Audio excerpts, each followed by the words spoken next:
buenas tardes. Carlos, estamos con usted porque el día 10 de octubre hace la presentación del libro Andrés de Urdaneta en su Tornaviaje. Es la segunda edición de este libro y se presenta en la Sociedad Económica de Amigos del País, ¿sí? De Málaga, sí. De Málaga, exacto. Bueno, para empezar, lo más importante entiendo que es saber quién fue Urdaneta. Claro, claro. Bueno, pues Urdaneta, Andrés de Urdaneta, es un personaje de la historia que conformó la expansión del Imperio Español en el siglo XVI. Uno de los tantos olvidados, ¿no? Yo me lo encontré en una investigación académica en la Universidad de Málaga. Yo dirigía una cátedra, la cátedra del mestizaje se llamaba. Y bueno, entre las cosas que investigamos durante los 2 primeros años, me crucé con Urdaneta, que yo no sabía quién era, claro. Y ni yo ni mucha gente sabe quién era, porque no lo estudian ni en el colegio ni en la escuela. Y lo saben, bueno, los historiadores tal vez que sí, ¿no? Pero bueno, eso es una minoría selecta, ¿no? Con lo cual me llamó la atención de lo que había hecho Urdaneta y es un personaje muy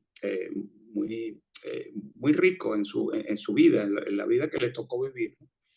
Y entonces empecé a investigar y Urdaneta con 17 años, Urdaneta nació en un pueblito de Guipúzcoa, se llama Ordicia, que existe todavía.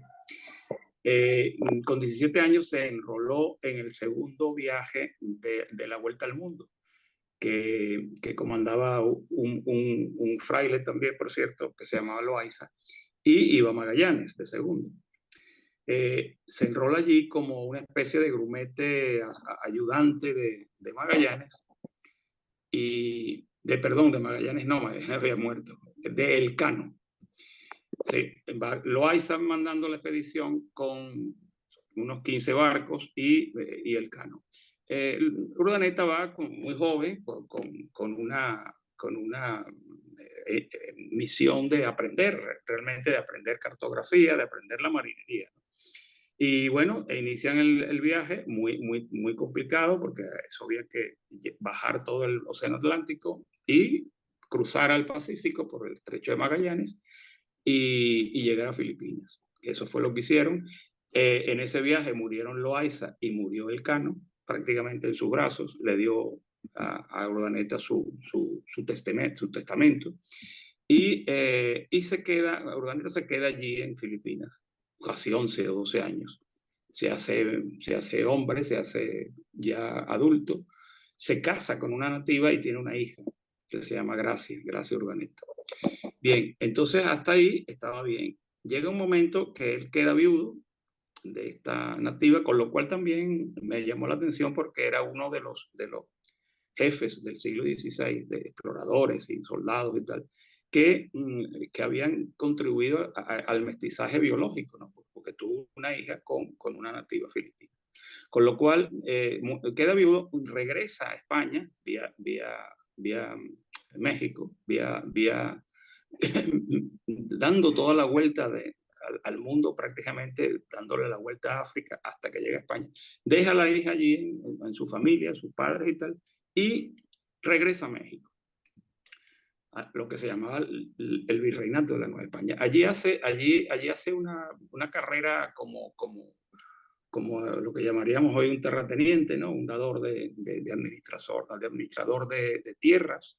Se hace más o menos rico, pero llega un momento en que alrededor de los 40 años tiene una reflexión profunda y se había hecho muy amigo en su trabajo de los agustinos y decide dejar las armas, dejar todo el mundo, digamos, terrenal y meterse a Agustino, a Padre Agustino, en uno de sus conventos en México. Bueno, estando allí, recibe la orden del rey Felipe II para que era un conocidísimo en su época como un cartógrafo, cosmógrafo y un tío del Renacimiento, un español del Renacimiento de la época.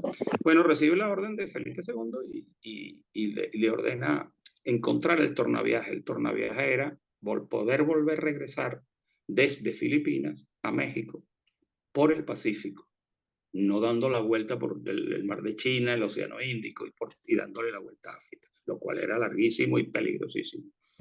Entonces, había habido 5 intentos de hacer eso y habían fracasado. Los barcos se habían perdido o se habían hundido. Y Urdaneta, con 56 años, dice que, bueno, acata la orden del rey Felipe II y hace esto. Este es un poco lo que tú me has preguntado, ¿no? ¿Quién era? Este es un tío importantísimo en su época, ¿no? Entiendo entonces que su hazaña va un poco por encontrar el tornaviaje. Claro, la ruta marítima del Pacífico hasta llegar a Nuevo México. Claro, eso era mucho más corto. Bueno, fíjate que él tarda en ese tornaviaje 4 meses y 1 semana, pero era mucho más corto que hacer la otra ruta, porque se podía ir desde México a Filipinas por el sur del Pacífico, pero no se podía volver por el Pacífico. Y Urdaneta, la hazaña de Urdaneta es encontrar esa ruta y establecerla, cartografiarla para que los demás buques, lo que se llamó después el Galeón de Manila o el Galeón de Filipinas, hasta 1812 hicieran casi 3 siglos de viajes comerciales. Era una ruta comercial realmente, ¿no? Y lo consiguió. Sí, lo consiguió. Le costó una barbaridad, pero lo consiguió. ¿Y Sí. de dónde nace esta necesidad de escribir una novela sobre el tornaviaje? Y sobre... Claro. Sí, bueno, cuando yo, como te decía al principio, al estar investigando este personaje, qué había hecho, de dónde venía, cuál era su vida, o cuál había sido su vida, se me ocurrió, bueno, que tan desconocido, pero tan importante lo que había hecho, había que escribir un libro. Claro, lo que primero se te ocurre es hacer un ensayo, pero claro, yo no soy historiador, yo soy investigador y periodista, no soy historiador. Había que hacer, yo dije, bueno, mejor es hacer una novela que va a llegar a más gente, porque un ensayo le llega a los historiadores y a 4 estudiantes, pero no más. Y no es mi especialidad. Con lo cual yo dije, bueno, voy a hacer una... Ahora, ¿de qué va a tratar la novela? ¿Cuál es el argumento de la novela? Porque está basado en un hecho histórico que sucedió realmente, con unos personajes que existieron, en fin, que están documentados, ¿no? Pero lo que no está muy bien documentado, ¿qué sucedió en ese barco? Un barco de 500 toneladas, que era grande para la época, de velas, de tres palos de velas. ¿Qué sucedió en esos 4 meses y 1 semana en ese barco? ¿Cómo era la vida ahí? ¿Qué pasó? ¿Cómo era la gente que iba ahí? ¿Por qué unos murieron y otros no? En fin, ¿cómo era la navegación de la época? Yo no sabía nada de eso. Este libro tiene una investigación de 2 años largos, porque yo tuve que aprender no solamente a cómo se navegaba en esa época, cuáles eran los instrumentos, cómo se medía la latitud, etcétera, sino qué se comía, qué se cantaba, qué miedos tenían, cómo funcionaba el trabajo de los marineros para subir y bajar las velas, orientarlas al viento, en fin. Fíjate que en esa época, 1565, todavía los barcos no se manejaban con un timón. Eso que nosotros vemos que es una cosa redonda ¿verdad? Que se da vueltas y tal. Eso no había, ese timón no se había inventado todavía, por ejemplo. Ni tampoco se podía saber la longitud, se sabía la latitud, se podía medir, pero no la longitud. Todavía no estaba claro cómo se medía eso. O sea que era una cosa muy arriesgada. Tú te imaginas que hoy día, hacer ese viaje en un barco de hoy día, con GPS y todos los adelantos tecnológicos, es peligroso, no es fácil. Imagínate en ese barcucho de madera. Y En también, fin, entonces la novela lo que cuenta es eso, ¿no? La vida a bordo. también es un dato importante, entiendo, es que tenía 56 años Urdaneta cuando hizo este viaje, que para aquel entonces era ya una edad avanzada. No, claro, era un viejo para esa época. Hoy no, pero para esa época sí. Claro, Y claro, y tenía heridas, había peleado con los japoneses, con los chinos, con los filipinos, con los portugueses, porque en Filipinas el problema era que había una contienda permanente con los portugueses por las Islas de las Especies.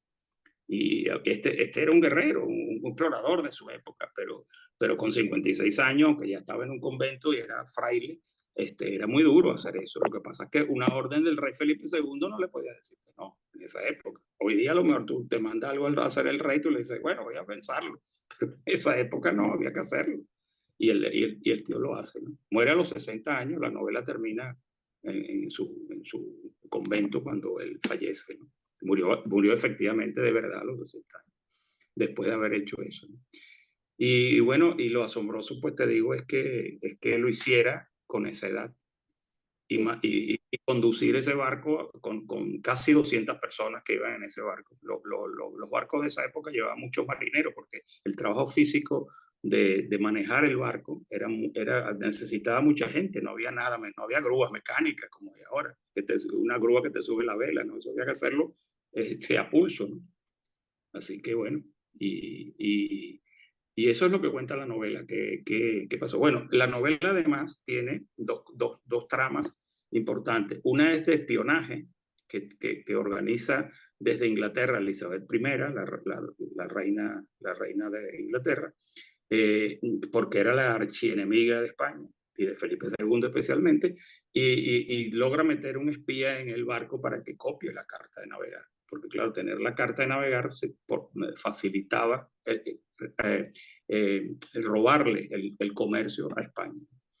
Y además hay una historia de amor, ¿no? Hay una historia de amor galante de la época, obviamente, entre una chica que va en ese barco, que es la que ilustra la carta. Las cartas de navegar se ilustraban con dibujos. Hay una chica que bueno, está justificada porque va allí. Y uno de los oficiales de la infantería marina, porque ese barco no iba solo, con lo cual iba artillado, había artilleros con cañones y que manejaban la artillería, los cañones del barco, y habían unos infantes de marina, porque si el barco era atacado había que defenderse, no llevaba escolta, ¿no? Entonces iba mucha gente en ese barco. Y curiosamente, la novela, claro, es un homenaje porque se cuenta se va contando la historia de Urdaneta, ¿no? Su vida. Es un homenaje a Urdaneta fundamentalmente.